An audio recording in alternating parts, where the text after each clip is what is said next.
Bueno, hola, ¿cómo están? Buenas tardes, bienvenidas, bienvenidos. Vamos a iniciar en esta nueva clase de filosofía, la unidad 4 de nuestro programa.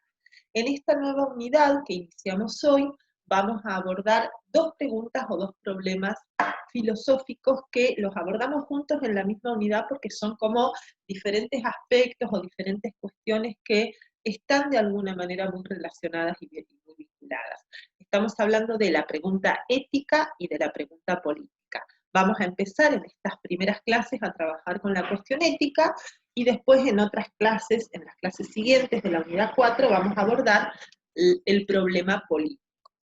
Digo que son dos problemas que van de la mano, porque son dos problemas que, por un lado, mientras que la ética va a tratar de responder o pensar la pregunta sobre lo bueno y lo malo en materia filosófica, la política va a, si se quiere, abordar el problema de la autoridad y de lo que es justo o injusto en términos sociales y políticos. Entonces, si se quiere, mientras que la ética tiene una mirada más personal, más individual, la política va a tener una mirada más social. Y por otro lado también porque si nosotras ahora volvemos a la unidad 1, por ejemplo al texto de Villoro, cuando presentábamos en la unidad 1 qué es esto de la filosofía, Villoro decía que la filosofía tenía, o sea, nosotras en realidad vinculábamos al texto de Villoro con estas dos caritas de la filosofía, con una carita, si se quiere, más teórica, más contemplativa, y otra carita más práctica, más vinculada con la vida de las personas. Nosotras en la unidad 2 y en la unidad 3 del programa, donde abordamos preguntas metafísicas, sociológicas, de alguna manera lo que hicimos fue meternos en esta parte más teórica de la filosofía. Cuando Villoro decía, bueno, la filosofía como una disciplina que apunta a modificar nuestras creencias, nuestros conceptos, a transformar los puntos de vista con los que pensamos la realidad. Y ahora, pero también la filosofía para Villoro tenía otra carita que era, si se quiere, más práctica, por supuesto vinculada con lo anterior, ¿sí? Las estamos separando simplemente a los efectos del análisis, pero una cosa va de la mano con la otra. Villoro también decía, bueno, y la filosofía también apunta a buscar una vida nueva, una vida buena, es decir, a pensar cómo sería una existencia, una sociedad diferente a la que tenemos, partiendo de la convicción de que la sociedad en la que vivimos tiene elementos justos, elementos que no nos gustan. Y en este sentido es que en esta unidad que se viene ahora, que vamos a pensar lo ético y lo político, vamos a pensar, si se quiere, esta dimensión más práctica de la filosofía. En la clase de hoy, para empezar a pensar esta problemática ética, se van a llevar dos textos. El primer texto es un texto de un filósofo español que probablemente conozcan porque es bastante mediático, suele salir en televisión, es bastante conocido, que es Fernando Savater. Fernando Savater es un autor español bastante productivo. Nosotras vamos a tomar aquí un capítulo de un texto que Savater escribió por allí por la década de los 90. El libro que vamos a tomar se llama Ética para Amador. Amador es el hijo de Savater, que en aquel momento, cuando Savater escribe el libro dedicado a su hijo, lo que busca es contarle a su hijo qué es la ética en aquel momento en que él entendía que su hijo debería tener, digamos, contacto con esta disciplina porque era un adolescente. Amador en aquel momento tendría unos 15, 16 años, entonces, bueno, Savater escribe este libro para contarle a su hijo adolescente que está como convirtiéndose en adulto, qué es esto de la ética.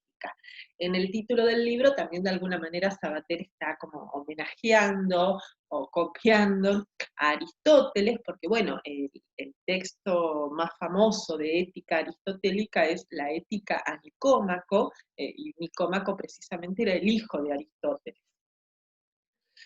No me voy a detener a explicar el texto de Fernando Savater porque es bastante sencillo, ustedes lo van a leer, obviamente cualquier cosa, si tienen dudas me pueden consultar, pero sí voy a rescatar algunas ideas chiquititas que Savater presenta en su texto que nos sirve como introductorio a la problemática ética. La idea es que a partir de este texto ustedes puedan tener un primer acercamiento acerca de cuáles serían las preguntas que corresponden a la ética como disciplina y con qué tiene que ver la ética. Por un lado, en este texto, y a partir de muchos ejemplos y casos y demás, Sabater piensa a la ética como un saber necesario para la vida, ¿no? Él dice, bueno, es necesario que las personas nos hagamos preguntas éticas para vivir. Por supuesto, esto no significa que nos hagamos preguntas éticas en términos filosóficos. Por ahí ni siquiera sabemos qué es la filosofía, y sin embargo todo el tiempo nos estamos preguntando si estamos actuando bien o si estamos actuando mal, o todo el tiempo nos estamos preguntando si las otras personas actúan bien o actúan mal. En ese texto, que bueno, después otras corrientes éticas y teóricas lo van a discutir, Sabater van a ver ustedes que asocia la pregunta por lo bueno o lo malo con lo que nos conviene o no nos conviene. Para un primer punto de vista, para una primera aproximación, Sabater va a decir que bueno, que solemos llamarle bueno a lo que nos conviene y malo a lo que no nos conviene. Y que este saber acerca de lo que nos conviene y lo que no, tiene que ver también con lo que él llama el saber vivir, ¿no? Reconocer qué nos conviene y qué no, reconocer qué deberíamos hacer y qué no, es importante, dice Sabater, y es un saber que todos deberíamos adquirir porque tiene que ver con el saber vivir. El problema es que a la hora de hablar de qué es saber vivir, y esto lo vamos a abordar nomás en un ratito en las teorías que trabajemos, no todas las personas vamos a estar de acuerdo en cuál es una buena vida para mí, o cuál es una buena vida para ustedes, o cuál es una buena vida para cada persona. Y estos desacuerdos tienen que ver con una cuestión que va absolutamente de la mano con la ética y que nosotras vamos a problematizar prácticamente en todas las teorías éticas que trabajemos, que es la cuestión de la libertad. Aquí hay algo, ¿sí? La ética se mete de lleno con la problemática de la libertad humana. ¿Por qué no todas las personas estamos de acuerdo en qué es una buena vida para cada una, cada uno? ¿Por qué todas las personas tenemos diferentes puntos de vista sobre lo que está bien o sobre lo que está mal? Bueno, precisamente porque todas las personas tenemos la posibilidad de elegir diferentes formas y diferentes proyectos de vida, y esto tiene que ver con que las personas tenemos libertad, que es algo que nos diferencia de las otras especies. En el texto Sabater da un ejemplo en donde compara las termitas con Héctor, que fue un guerrero de Troya. Ya van a leer el ejemplo, pero claramente ahí en el ejemplo lo que Sabater nos está queriendo diferenciar o enseñar es esta diferencia entre el mundo de la naturaleza como un mundo de determinación, como un mundo de relaciones causales, en contraposición al mundo de las personas, que es un mundo en donde al introducirse la libertad, se rompe la conexión de causalidad entre causa y efecto que se da en el mundo de la naturaleza.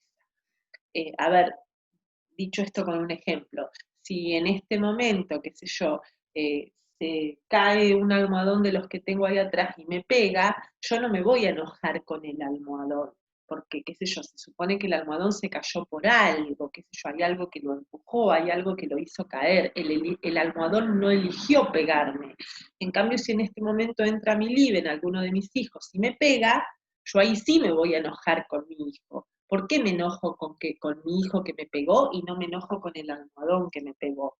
Porque yo supongo que uno fue libre de pegar, que uno eligió pegarme, me pegó porque quiso, mientras que el otro me pegó porque es la ley de la naturaleza que si se cae justo encima mío me va a pegar. Entonces, aquí hay una contraposición entre el almohadón, que pertenecería al reino de la naturaleza, en donde hay una relación de causa y efecto inevitable, en donde hay una determinación, en contraposición a las personas que tenemos libertad y que por lo tanto podemos elegir entre múltiples posibilidades. Ya vamos a ver cuando veamos las teorías éticas que hay varias discusiones también en torno a la libertad. No todas las corrientes ni las escuelas filosóficas van a pensar lo mismo con respecto a la libertad. Hay algunos autores, algunos filósofos que van a hacer mucho hincapié o que van a defender la idea de que en realidad las personas no somos tan libres como creemos, porque hay un montón de circunstancias que nos determinan, desde, qué sé yo, lo biológico, hasta las condiciones sociales, la clase social, las determinaciones económicas, políticas, políticas, la cultura, qué sé yo, ¿no? Y otras corrientes filosóficas que por el contrario van a ser una defensa a ultranza de la libertad. Aquí en el texto Sabater reconoce que hay límites, que no soy libre de hacer absolutamente lo que quiero, pero que sí soy libre de hacer muchas cosas. Qué sé yo, en este momento me encantaría estar panza arriba de vacaciones en el Caribe. No soy libre de hacerlo porque hay algunas circunstancias que me lo impiden, desde no tener plata hasta no poder viajar por la pandemia, ¿no? Es decir, no soy libre de hacer absolutamente lo que se me antoja, pero sí soy libre de hacer bastantes cosas, ¿no? Entonces aquí hay una tensión o una problematización de cuáles son los límites de la libertad humana y cuáles son las posibilidades de esa libertad. Y obviamente cuando hablamos de libertad, esta idea va a ir de la mano, indudablemente, de otra, que es la responsabilidad. Si yo soy libre de elegir lo que quiero hacer, también soy responsable de las consecuencias que mis acciones generan. Es decir, lo que sale bien y lo que sale mal a partir de las cosas que yo hago y que yo elegí, eh, soy responsable de todo eso, ¿no es cierto? Entonces esto también es una cuestión que la filosofía y la ética problematiza y que, bueno, por ejemplo, las corrientes existencialistas van a hacer mucho hincapié en la angustia que esta conciencia de libertad genera. Bueno, hasta aquí el texto de Fernando Sabater. ¿Sí? No me voy a meter a explicarlo, repito, porque es un texto muy sencillo. Ustedes cuando lo lean, si tienen dudas, podrán consultarme. Y además en la clase de hoy, la otra cuestión que vamos a trabajar, además de presentar la pregunta por la ética y algunas cuestiones filosóficas vinculadas con esta pregunta, vamos a empezar precisamente a presentar la primera teoría ética que vamos a trabajar. Vamos a repetir nombres, van a ver que aquí en esta unidad vamos a volver a trabajar con algunos filósofos con los que ya trabajamos y que ya conocen, por lo tanto es muy importante que ustedes trabajen y que tengan presentes las corrientes y las clases que ya hemos pasado, porque las teorías que vamos a trabajar ahora van a tener que ver o van a estar relacionadas con las teorías que ya trabajamos en las unidades anteriores. Les voy a compartir mi pantalla para presentarles la primera teoría ética que vamos a trabajar en esta clase, que como ustedes verán, tienen que ver con el pensamiento ético de Aristóteles, a quien ustedes ya conocen. Como les decía hace un ratito, es importante que tengamos en mente, que tengamos presente la teoría de Aristóteles porque la ética aristotélica se deriva de alguna manera de la manera en que Aristóteles piensa la realidad, que no la voy a volver a explicar porque ya la vimos en la unidad 2 de nuestro programa y algo sobre el conocimiento también mencionamos en la unidad 3. Aristóteles, como ustedes recordarán, es un filósofo griego de la antigüedad, del siglo IV a.C., alumno de Platón, quien a su vez había sido alumno de Sócrates, y es el primer filósofo que nos ha dejado un manual, si se quiere, o un texto específicamente dedicado a la problemática ética. Sócrates habló mucho de ética, la ética socrática ya la vimos, esta idea de que lo bueno es lo mismo que lo justo y que el conocimiento, ¿se acuerdan esta idea socrática de que quien conoce la verdad no puede ser malo? Eh, Sócrates habló mucho de ética, pero no dejó nada escrito. Y Platón no escribió si bien escribió muchísimos diálogos, no hay un texto, un manual específicamente dedicado a las preguntas éticas. Por supuesto que abordó las preguntas éticas, pero tenemos que ir como recorriéndolas en sus diferentes diálogos, en sus diferentes textos. Aristóteles, como les decía, sistematizó una teoría específica de la ética, que es este libro del que les hablaba hace un ratito, La Ética Nicómaco, dedicado a su hijo. Si necesitan, retomen la clase sobre Aristóteles que vimos en la unidad 2, algunos lineamientos, algunos conceptos generales de sus teorías que vamos a necesitar ahora para retomar y entender bien la problemática ética de Aristóteles. Lo primero que tenemos que decir de este autor es que la ética de Aristóteles es una ética que en los manuales se llama ética teleológica o finalista. La palabra telos en griego significa finalidad. Cuando nosotros vimos en la unidad 2 Aristóteles, vimos que la teoría aristotélica era una teoría fuertemente regida por la idea de finalidad. Si ustedes recuerdan, cuando Aristóteles habla de las 4 causas, la más importante de las 4 causas y la que marca una impronta particular a su teoría es precisamente la idea de la causa final, de que toda la realidad tiene una finalidad hacia la cual tiende. Y un poco esta idea de finalidad es la que explica también su concepción sobre el primer motor inmóvil. Recordemos que para Aristóteles la realidad suprema era este primer motor inmóvil que tenía la importancia particular de ser la causa final de todo lo real. Entonces, si Aristóteles entiende toda la realidad en términos de finalidad, en términos de teleología, ojo, no confundir teleología con teología, la teología es el estudio de Dios, la teleología tiene que ver con la finalidad, con los objetivos. ¿Sí? Decía, si Aristóteles piensa toda la realidad en términos finalistas, en términos teleológicos, la manera de pensar su teoría ética no va a ser la excepción. También piensa la ética en términos de finalidad, en términos de teleología. Entonces, la ética de Aristóteles parte de la idea de que todas las personas, cuando actuamos, cuando hacemos cosas, las hacemos porque buscamos ciertos bienes. Y si yo, qué sé yo, estoy explicando es porque busco algo. ¿Qué busco? Que ustedes entiendan. Si yo voy a trabajar todos los días es porque busco algo. ¿Qué busco? Qué sé yo, cobrar a fin de mes.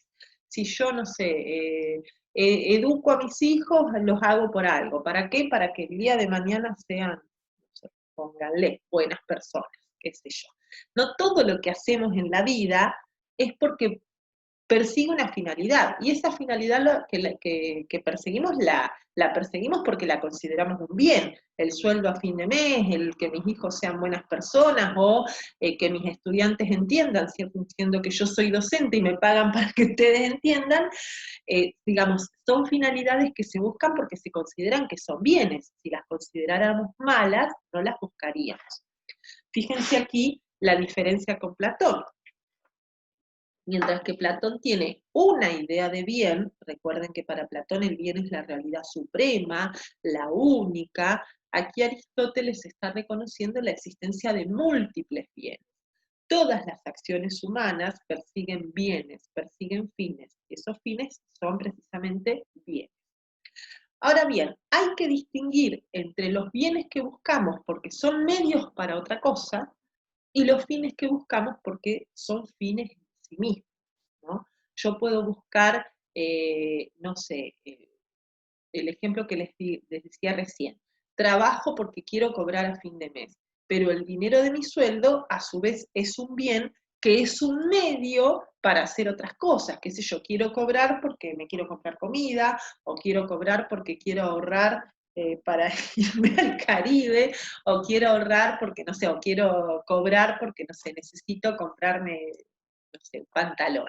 Entonces, ese bien que busco es un medio para lograr otra cosa, mientras que hay otros bienes que no son medios para lograr otras cosas, sino que se buscan en sí mismos, qué sé yo, buscar que mis hijos sean buenas personas el día de mañana no es un medio para lograr otra cosa, es un fin en sí mismo. Bancarme un remedio que no me gusta porque quiero curarme de alguna enfermedad, bueno, la salud, que es el bien que estoy buscando, es un fin en sí mismo, no es un medio para otra cosa. Ahora bien, dice Aristóteles, precisamente haciendo alarde de su teoría finalista teleológica. Toda esa cantidad de bienes que las personas buscamos cuando actuamos deberían estar subordinados a un bien supremo, a un bien que sea final, final, final, final. Esta cadena de medios y fines no tendría ningún sentido si no hay un bien supremo, un bien último, un fin último que todas las personas busquemos. Fíjense que aquí está clarito su concepción teleológica, ¿no? ¿Cuál es ese bien supremo, ese fin último que todas las personas buscamos como fin en sí mismo y que no es un medio para ninguna otra cosa y que la buscamos todas las personas sin excepción? Porque, qué sé yo, una mala persona podría decir, no, yo no quiero que mi hijo sea buena persona el día de mañana. O, qué sé yo, un asceta podría decir, no, yo no quiero cobrar el sueldo a fin de mes. O no sé, ¿no? Eh, ¿Cuál sería el bien o el fin último que todas las personas buscamos y en la cual todas las personas podemos estar de acuerdo en que ese es el fin último de la vida de todo el mundo? Aristóteles dice que ese fin último, que de alguna manera explica todos los otros fines intermedios, cobrar el sueldo a fin de mes, educar a mis hijos o lo que sea, es la felicidad. Todas las personas buscamos como fin último la felicidad. En definitiva, queremos cobrar a fin de mes o no estar enfermos o lo que sea para ser felices. En efecto, dice Aristóteles, todas las personas acordarían en esto. Si yo le pregunto a cualquiera por qué hace lo que hace en su vida, yo creo que estaríamos todos de acuerdo en que en definitiva todo lo que hacemos lo hacemos porque buscamos de alguna manera ser felices. Pero aquí hay que hacer una aclaración muy importante. Cuando Aristóteles habla de felicidad, usa la palabrita griega eudaimonía. Y la palabra griega eudaimonía no tiene el mismo significado que tiene la palabra felicidad para nosotros. La palabra griega eudaimonía tenía como dos caras o tenía como dos puntos de vista. Los daimon entre los griegos eran como pequeñas divinidades, como pequeños demonios precisamente. No, la palabra demonios no tiene ninguna connotación diabólica, ni todo lo que después va a decir el cristianismo. Demonios como pequeñas divinidades, geniecillos, digamos, que determinaban de alguna manera el destino de las personas. El daimon tenía que ver con la suerte que a cada persona le toca y que no puede manejar.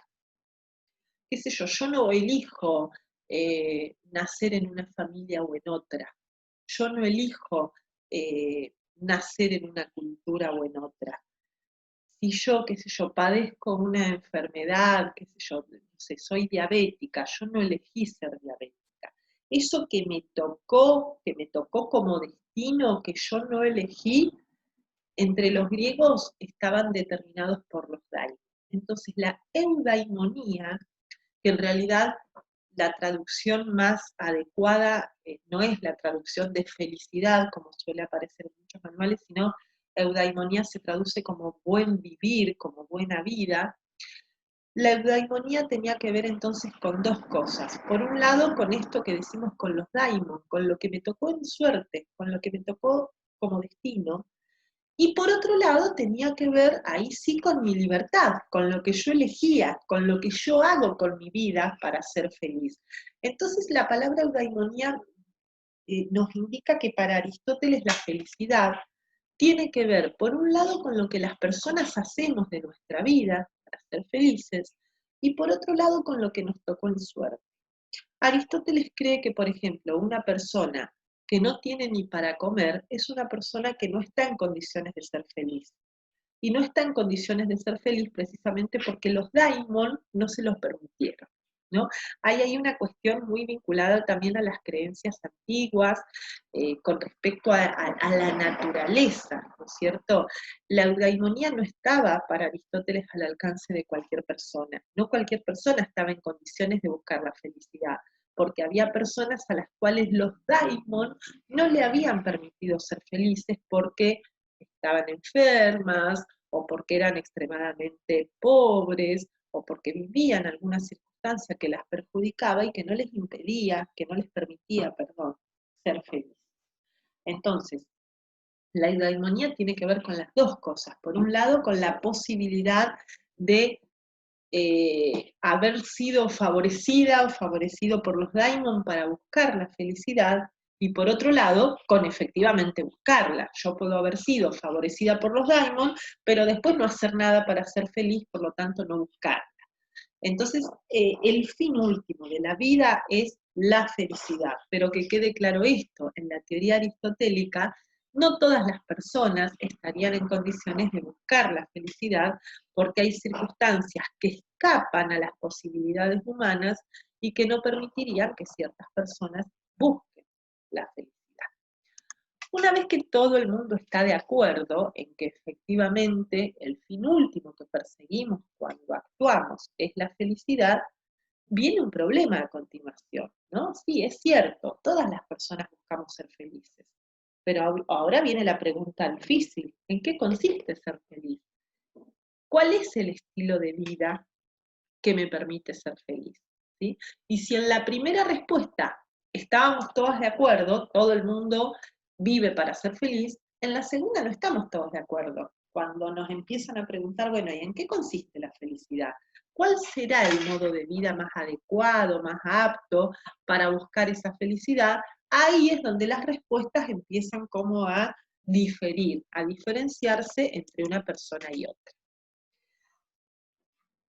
Entonces Aristóteles lo que va a hacer es empezar a analizar, a estudiar, a ver cuál es el modo de vida más óptimo o más adecuado para buscar la felicidad, pero antes va a señalar que ese modo de vida en el cual consista la felicidad más perfecta de las personas tiene que cumplir con 3 requisitos. En realidad Aristóteles habla de 2, pero yo los desarmo en 3 para que se entiendan mejor. El primer requisito es que el bien en el cual esté la felicidad sea un fin en sí mismo. Ya dijimos que la ética de Aristóteles, como toda su concepción de la realidad, es teleológica. Entonces, el bien último, el fin último en el cual consista la felicidad, no puede ser un medio para otra cosa, porque si es un medio para otra cosa, la felicidad está en esa otra cosa, no está en ese bien del cual estamos hablando. Entonces, el modo de vida o el bien en el cual consista la felicidad tiene que ser algo que busquemos en sí mismo, como un fin en sí mismo, y que no sea un medio que no dependa de ninguna otra cosa. Otro requisito es que ese fin en sí mismo tiene que ser independiente, no puede depender de otra cosa. Por lo mismo de recién, si depende de otra cosa, entonces la felicidad no está en ese bien, sino en la cosa de la cual ese bien depende, y eso no vale. Entonces, el fin último tiene que ser absolutamente independiente, no puede depender de nada.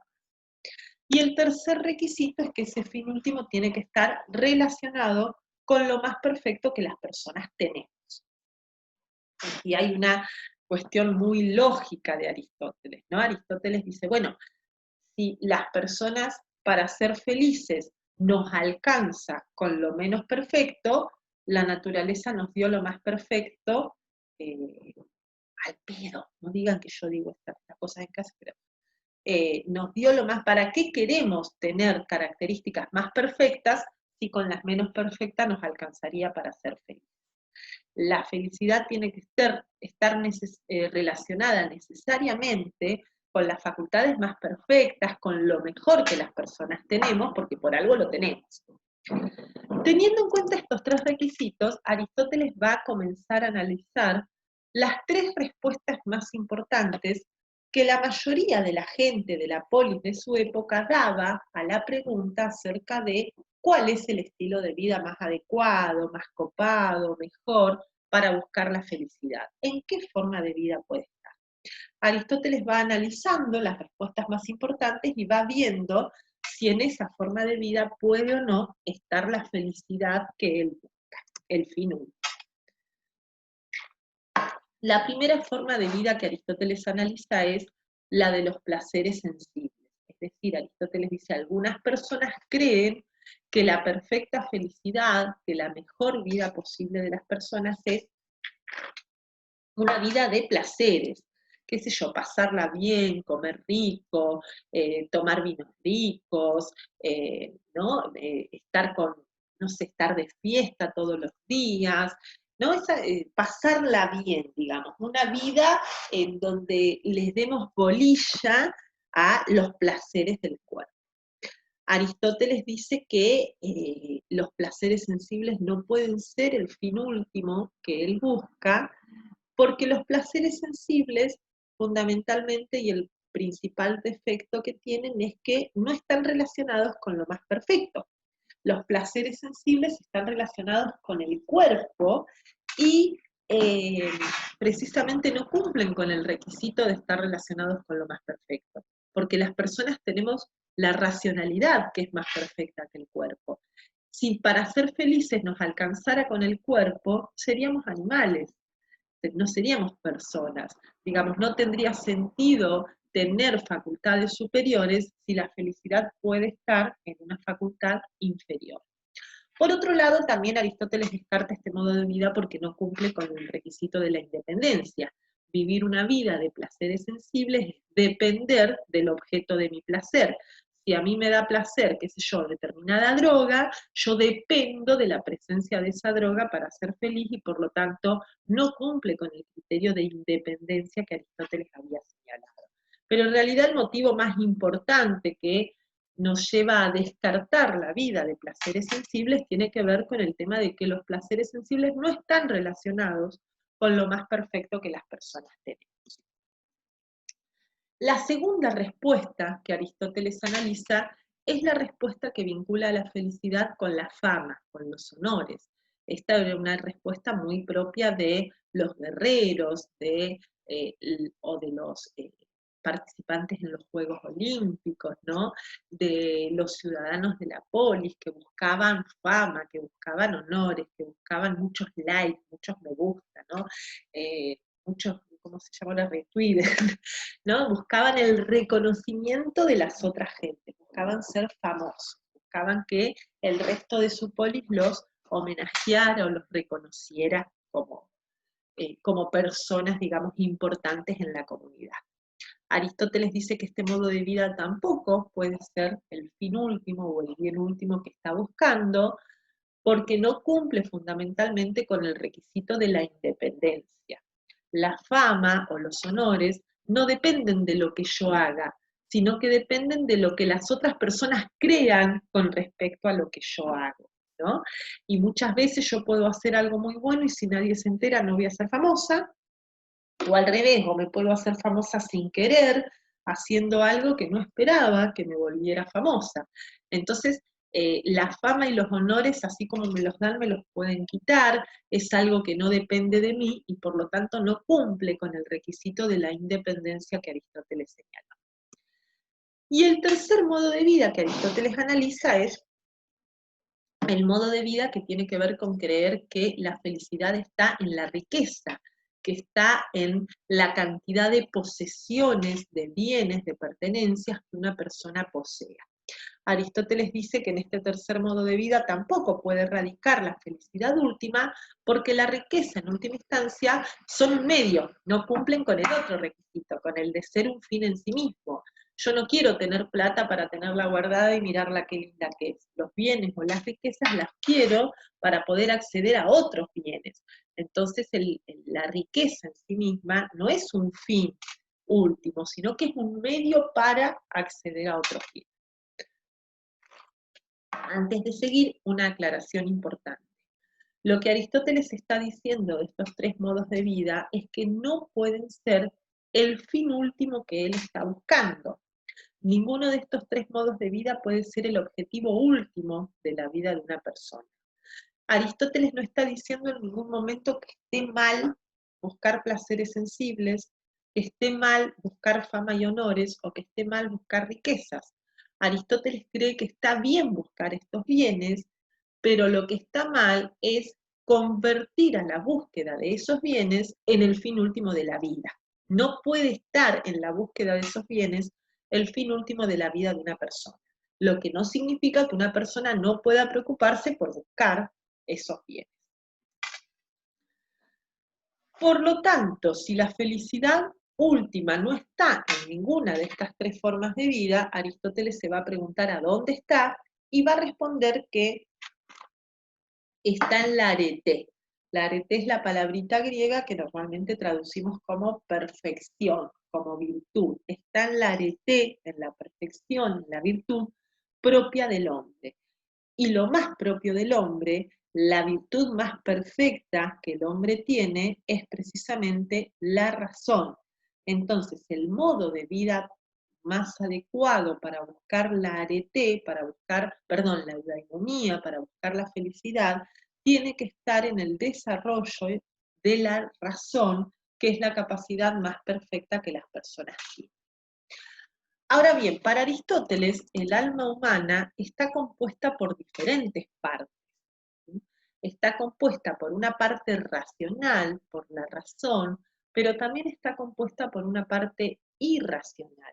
Recordemos que para los griegos todos los seres vivos tenían alma. Entonces, cuando hablamos de alma, no estamos hablando de una facultad que sea propia del ser humano, nada más. Alma tiene todo ser vivo para Aristóteles y para el pensamiento griego.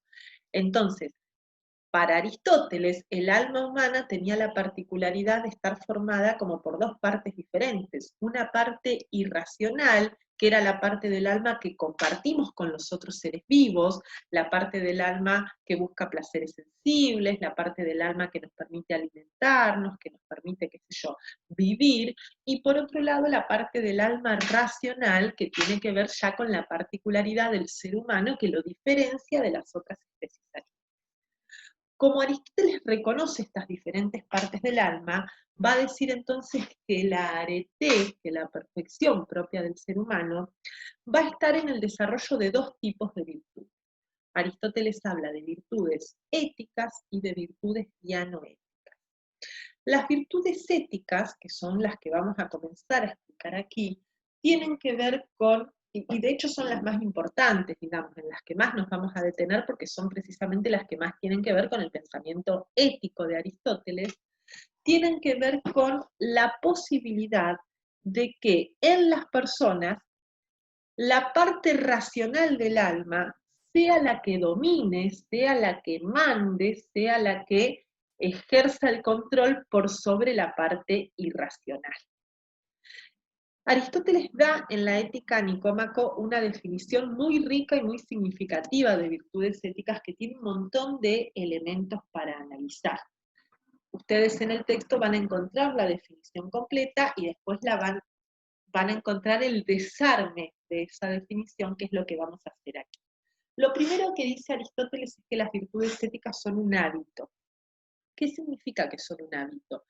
Que las virtudes éticas son una conducta repetida, son algo que las personas hacemos cotidianamente.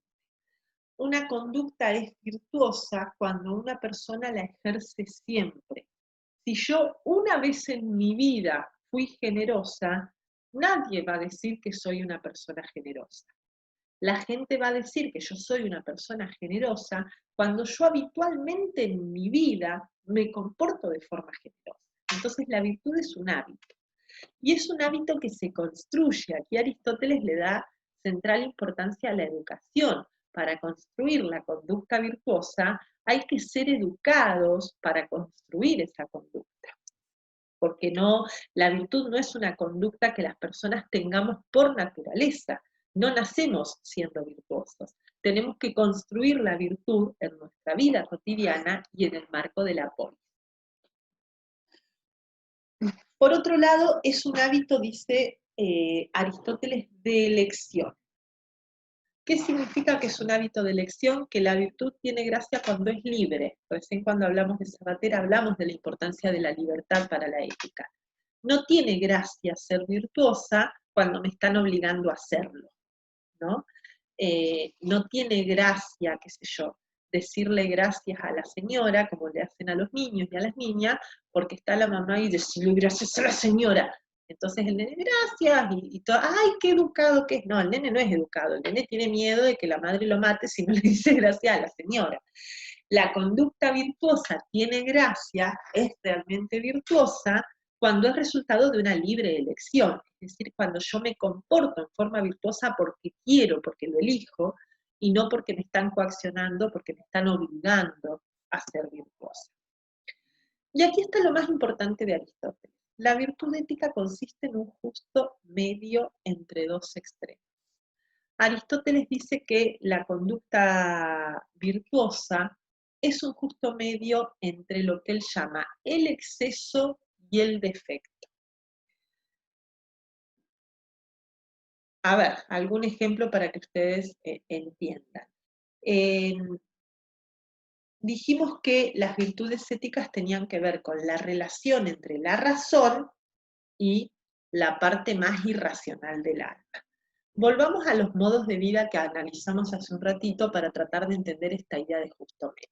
Vamos a la idea de los placeres sensibles. Aristóteles decía que la búsqueda de placeres sensibles no puede ser el fin último de la vida porque no está relacionado con lo más perfecto. Y sin embargo, no está mal que las personas de vez en cuando busquemos placeres sensibles y que nos guste, qué sé yo, salir de fiesta, comer una comida rica o lo que sea. Ahora bien, ¿en qué va a consistir la conducta virtuosa? En un justo medio, en que la razón pueda determinar y pueda decidir qué día, en qué momento, hasta qué hora puedo, me conviene salir de fiesta y en qué momento mejor me acuesto a dormir temprano porque no sé, porque tengo que estudiar y mañana rindo, ¿no? Si yo estoy todo el día encerrada en mi casa, no salgo nunca, no soy virtuosa, estoy exagerando, estoy cometiendo defectos. Ahora, si yo salgo de fiesta los lunes, los miércoles, los martes, los jueves y nunca estudio, estoy cometiendo un exceso. ¿Dónde está la virtud? En el justo medio, en saber en qué momento puedo y en qué momento no salir de fiesta. Y ese justo medio tiene que ver con las circunstancias. No para todas las personas el justo medio va a ser lo mismo. Volviendo al ejemplo de recién, no es lo mismo la cantidad de veces que puedo salir de fiesta en plenas vacaciones de verano, en enero, que la cantidad de veces que puedo salir de fiesta en plena época de finales. Otro ejemplo, con la generosidad, ¿no? Yo quiero, qué sé yo, donar dinero para una causa justa. ¿Cuánto dinero tengo que donar? ¿Cuánto dinero me convierte en una persona generosa? Y depende de las circunstancias, depende de cuánto sea mi sueldo, depende de a cuántas personas tengo que mantener con mi sueldo, depende de los gastos que tenga este mes. No para todas las personas el justo medio va a ser igual, ni en todas las circunstancias el justo medio va a ser igual. Y precisamente esto lo determina la razón en cada circunstancia. Y a la persona que en todas las circunstancias logra encontrar ese justo medio es precisamente la persona prudente, ¿no? El hombre prudente es el hombre que sabe en cada circunstancia cómo comportarse, qué hacer, cuál es el justo medio. Ahí tienen en la pantalla algunos ejemplos de virtudes éticas que Aristóteles da, de las cuales ya hablamos. La generosidad es una virtud ética, la valentía es una virtud ética. Fíjense qué es ser valiente, es un punto medio entre no esconderme siempre y no salir siempre a enfrentar al enemigo sin importar las circunstancias. La moderación en los placeres, de la que hablamos recién, es una virtud ética. De todas las virtudes éticas, para Aristóteles la más importante y significativa de todas es la justicia. Fíjense que incluso en muchos simbolismos a la justicia se la representa como una balanza, ¿no? Como un equilibrio. La justicia es la virtud ética más importante y piensen qué difícil que es impartir justicia, ¿no? ¿Cómo determinar la justicia? Pensemos en la justicia retributiva, la justicia, qué sé yo, o la justicia que compensa un mal hecho, ¿no? Ante un delito. ¿Cómo determinar cuál es el castigo justo ante un delito? Es muy difícil porque depende precisamente de un montón de circunstancias que tiene que ver con una circunstancia en particular y que además es muy importante que encontremos el equilibrio porque si yo a un delito lo castigo en exceso, ya no soy justa, soy injusta. Y al revés, y si a un delito lo castigo poco, se merece un castigo más grande que el que le doy, también estoy siendo injusta, ¿no? ¿Cuándo estoy siendo justa? Cuando encuentro el castigo correcto al delito cometido. Y ese castigo correcto siempre tiene que ver con las circunstancias. No hay una receta que yo pueda seguir. No es que yo puedo decir, bueno, cada vez que una persona no sé, roba una gallina, yo le voy a dar un mes de cárcel. Y listo, ahí está la receta. No, porque hay que ver las circunstancias, por qué robó la gallina, en qué momento, si fue, qué sé yo, con violencia, sin violencia, hay un montón de circunstancias para evaluar que me determinan el castigo. Y si yo por robar una gallina, qué sé yo, le doy cadena perpetua o condeno a muerte a una persona por ser exagerada, estoy siendo injusta porque estoy dando un castigo mucho más grande que el que le corresponde, ¿no? O al revés, o si lo condeno insuficientemente, le estoy dando un castigo insuficiente, un castigo pobre. Lo importante a señalar aquí es que las virtudes éticas son aquellas que puede ejercer siempre el hombre prudente. Y cuando hablamos de prudencia, hablamos de otra virtud que ya no es ética, sino que es del otro grupo de virtudes de las que Aristóteles nos habla. Yo les decía al principio que Aristóteles reconoce dos tipos de virtudes, porque el primer tipo de virtudes, que son las éticas, de las que acabamos de hablar, son las virtudes que tienen que ver con que la razón domine a la parte irracional del alma. Ahora, las virtudes dianoéticas son las que se llaman también virtudes intelectuales y ya tienen que ver solamente con la parte racional en sí misma. Nosotras no vamos a explicar las virtudes dianoéticas, pero sí vamos a señalar algunas cositas importantes. Son de la razón en sí misma, Aristóteles las divide, así como ven en pantalla, de la razón práctica y teórica. Las de la razón práctica son el arte y la prudencia. Fíjense que la prudencia es una virtud intelectual, es una virtud dianoética, que me va a permitir a mí ejercer las virtudes éticas de las que hablamos recién. Y las de la razón teórica son las virtudes que ejercería la persona que se dedica al estudio de las ciencias, fundamentalmente el filósofo, ¿no? Las virtudes intelectuales son para Aristóteles más perfectas que las anteriores. Las dianoéticas son más perfectas que las éticas. ¿Por qué? Porque las éticas tienen un pequeño problemita, y es que las virtudes éticas no son completamente independientes. Si ustedes recuerdan, uno de los requisitos que Aristóteles había marcado para la felicidad era que tenía que ser un bien completamente independiente. Las virtudes éticas son bastante independientes, pero no del todo, porque en definitiva dependen de la polis. Fíjense los ejemplos que dimos de virtudes éticas. La justicia, la valentía, la generosidad, son todas virtudes que yo para ejercerlas necesito de una sociedad, necesito de mi comunidad. ¿Ante quién puedo ser valiente si estoy sola? ¿Con quién puedo ser generosa si no hay nadie con quien ser generosa? Entonces no son completamente y 100% independientes las virtudes las virtudes éticas. En cambio las dianoéticas sí, porque el filósofo, el sabio, el hombre que se dedica a las ciencias, puede contemplar la sabiduría incluso en ausencia del apoyo. De todas maneras, la felicidad plena y completa para Aristóteles es inalcanzable porque, digamos, incluso la persona más sabia, el filósofo más alejado, digamos, de las vicisitudes de la vida, necesita en algún momento de su polis porque es una persona y necesita vivir, y además porque la felicidad plena para Aristóteles estaría dada por la posibilidad suprema del filósofo de contemplar el primer motor inmóvil, cosa que es imposible. Y aquí Aristóteles se va a parecer a Platón. Así como para Platón contemplar la idea del bien era imposible, como mirar el sol de frente, para Aristóteles conocer el primer motor inmóvil es imposible.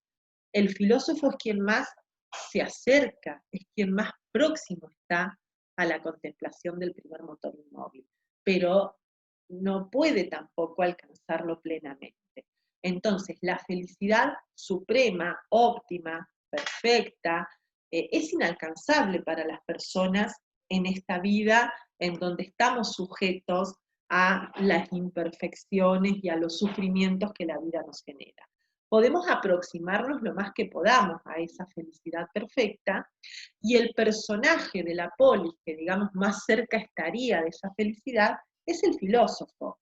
Pero las personas que no se dedican a la filosofía o que no se dedican a la contemplación de lo real, pueden en el ejercicio de las virtudes éticas como ciudadanos de la polis, aproximarse también a una forma de felicidad y a una forma de vida lo más perfecta, si se quiere, o lo más cercana posible a esa felicidad de la que habla. Bueno, hasta aquí llegamos con la clase de hoy. Saludos, espero que estén bien y cualquier cosita nos vemos en clases de consulta.